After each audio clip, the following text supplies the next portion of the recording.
Hello, hello, welcome back to A Course in Miracles. I'm Tomas Garza, and I was looking at my YouTube channel, and it shows that there are over 500 videos. So that's quite a lot. I just want to say, in starting off today, that it's an honor for me to be here with you. This stream of videos, A Course in Miracles 365, Awakening to Love, which was the initial title, still is, began as a live stream on Enlightened World Network. So for several months back in 2021, I went live, and then we've decided to have this pre-recorded, which has a number of advantages, of course, one of them being the time frame for me, and another being the fact that I can deliver you a better dialogue, right? A better service, a better product, if you want to look at it that way. It's true because I'm not scrolling this device right here to look for the live stream comments, which are always fun. But if you want to catch me live, feel welcome to follow me on Facebook and Instagram.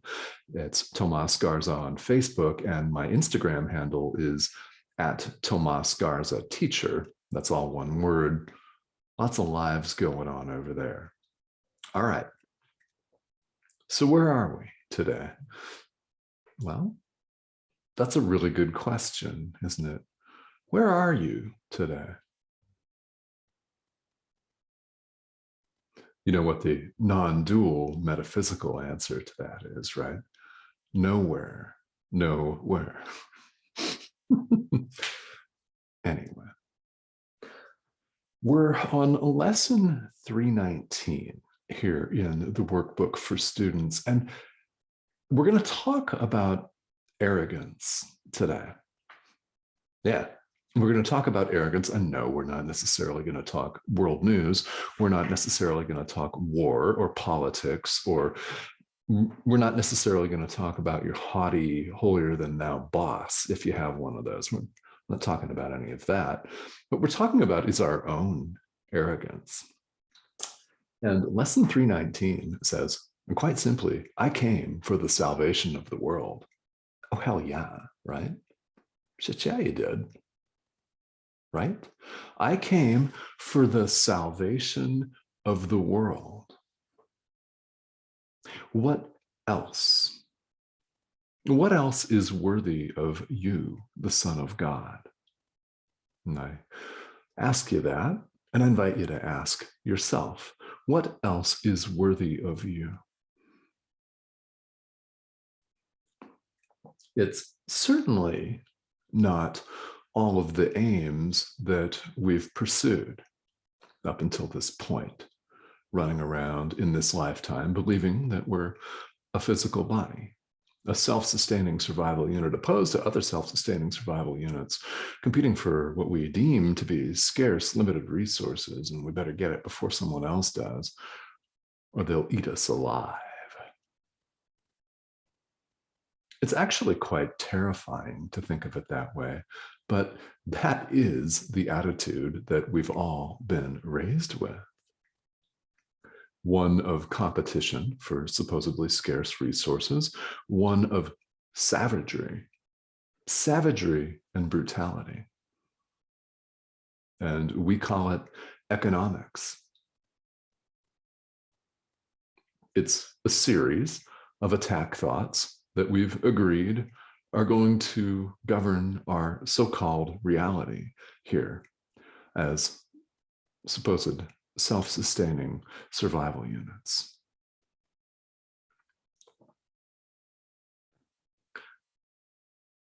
Sad but true, isn't it? That's what we're buying into when we identify with ego. Quite simply, we identify with this all the time. And it's a default here in the world. It is. So don't feel badly for entertaining all of these thoughts. You were told to repeatedly, to the point where you've assimilated that, just as I've assimilated that. I mean, I grew up in the United States. Talking about capitalism and competition for supposedly scarce resources. It doesn't matter where in the world you're from. I'm using myself as an example. It's a big example, big target, right? Yeah. We're not taught growing up that we came for the salvation of the world, yet we may instinctively, intuitively, deep down, believe that this is true. These words that I'm speaking right now may ring true for you on a certain level that you may or may not be able to articulate. If you're not, that's perfectly fine. It's all beyond words. There are things that we just know, and you have entered the spiritual path because you just know. You know there's more to it than the world news tells us. There's more to it than our economic systems and our political systems tell us. There's more to life than our job shows us. Not that the income is not important. It is. It is. But there's more to it than that. That's why we enter this thing that we call the spiritual path. Now, A Course in Miracles talks about arrogance in a different way. It's a different way than we use in common parlance. So in common parlance, we think of our boss as arrogant, if in fact they're arrogant. Let's just use your boss as an example. And if you're an entrepreneur working for yourself right now, let's use a former boss as an example, right? Someone that's arrogant thinks they're all that. They're better than someone else. Foundational to this is the belief that they are someone else, as opposed to their employees, or as opposed to middle management or the corporate hierarchy, the people that they answer to. Right? It's the belief in separation. That's limited. And if this is something that you're wrestling with mentally, emotionally, conceptually, if there's something that you're wrestling with here around the sense of ego as limitation, I invite you to delve into that some more. It's your ego getting nervous. It's nervous, and correctly so, that you're going to leave it to the side. That rather than make it an opponent to brutalize and clobber, you're simply going to say, I don't need you anymore. I forgive you. Ooh, yeah. How about that? Big one, forgiving the ego. Haven't done that? I invite you to try it, and then try it again and again and again. We're leaving it aside. The ego is arrogant. Arrogance is limitation. How often are we invited to think of it that way? Limitation of any kind is arrogance.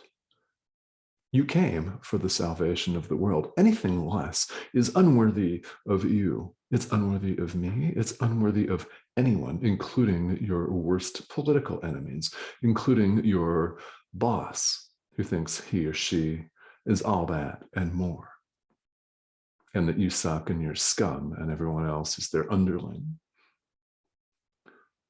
Nothing less than today's idea is worthy of you. Arrogance here in A Course in Miracles is limitation.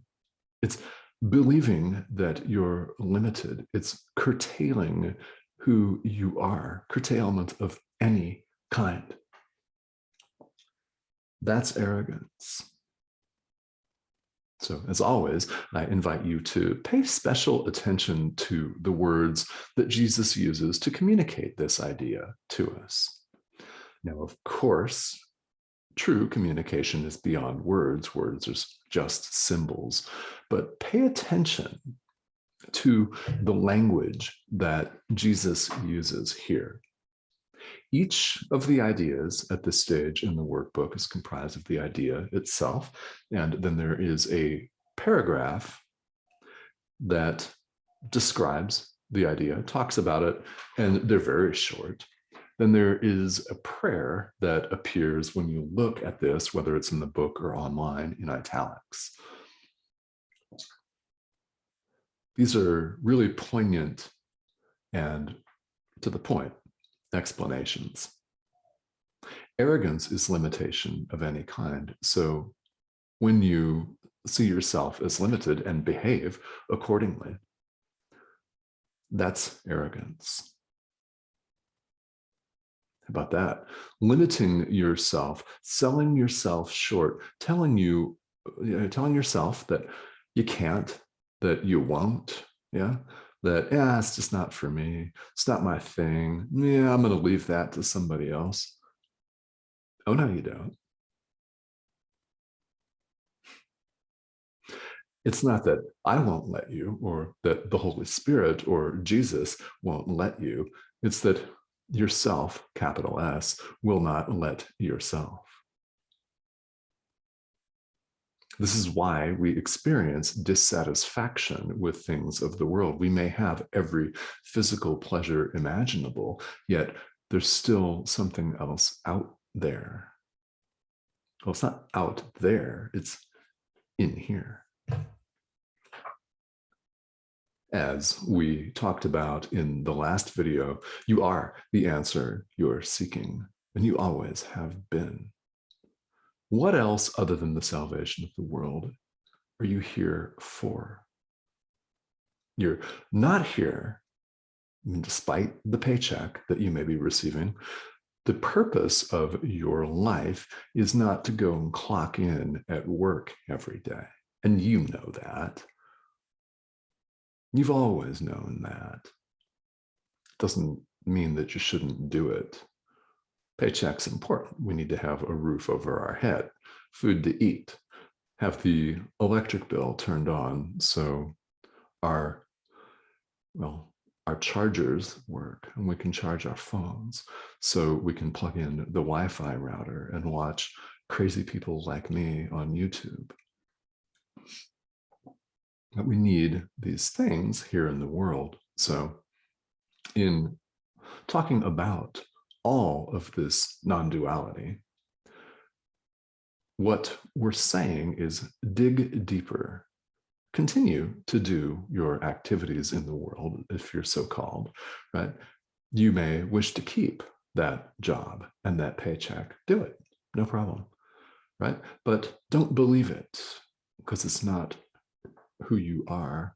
And we know instinctively that there's more to life than just making sure the bills are paid, even though that's important here in the world. It's not our function. It's not why we're here.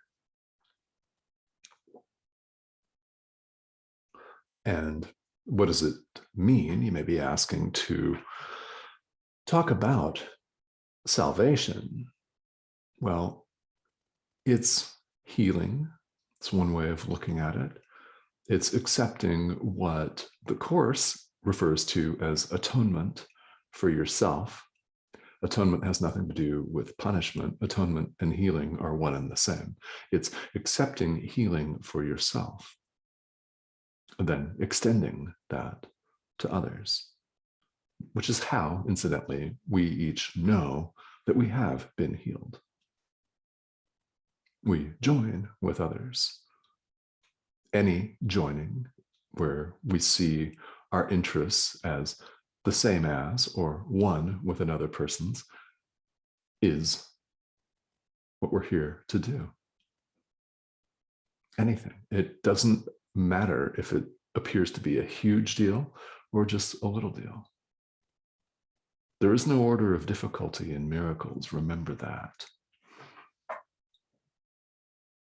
They're all equally miraculous.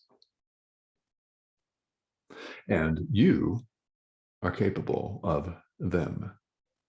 You are, in fact, a miracle worker. I am a miracle worker. You do not need to hold yourself out as a spiritual teacher. You do not need to hold yourself out as a spiritual coach or a life coach or an instructor or a minister, rabbi, priest, whatever. You don't have to do that. But what we're here to do is take ideas like Lesson 319 to heart and recognize that nothing less is worthy of you. This is true based on who you are. Period. So the question for each and every one of us that I'll ask you becomes, how long are you willing to delay? How long are you willing to limit yourself? How long are you willing to curtail your own power and sell yourself way short of who you really are and what you're, in truth, capable of? How long are you willing to put this off? That is a good question that you should ask yourself and that we all should be asking ourselves.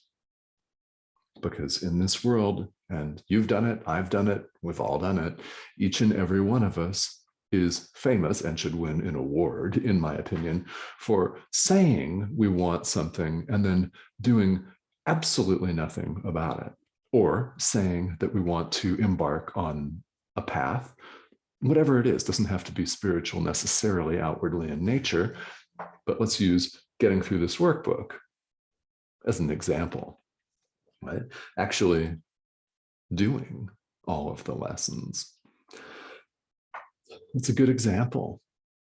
How many times do people start and stop something, or they say they want salvation, they want happiness, they want the peace of God, but are unwilling to do the work to do it? You may do the work for a little while and then pull back. Life comes at you, the bills come at you, the dog takes a crap on the rug and you're pulled away. The list of things that we use as distractions for ourselves is a virtually endless list.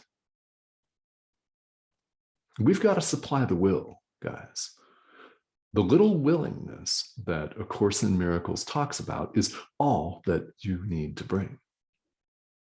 It's willingness on your part to continue through these moments where the ego reasserts itself, as it most assuredly does. If it hasn't done it yet, it's going to, maybe in 5 minutes. At some point, you're going to want to put all this down and say, nah, hell with it, screw it. I'm not seeing any benefit at all. But if that's the case, I want to invite you to think about where you were and be honest with yourself. Where were you when you began your own spiritual practice? When you embarked on your journey, on your path, where were you? What were you like emotionally? Were you a complete train wreck, or were you not? Right? Where were you when you started, and where are you now after having undergone your journey and started? Just walking the path is tremendous. It really is. It's the little willingness that we bring, which is all that is required of us. Your inner teacher, Jesus, the Holy Spirit, your guide, your guides, God, right? Your Lama. Your inner teacher will do the rest. All you supply is the willingness to show up. So I invite you to stop limiting yourself. We hear people talk about this in business all the time, right? Motivational speakers talk about productivity. They talk about our emotional well-being. Supplying the will is up to you. It's what you bring to the table. So, are you done limiting yourself? because lesson 319 describes fully and in very succinct detail why you came here. So it would be very kind of you to please think about that, and I'll see you here on the next video.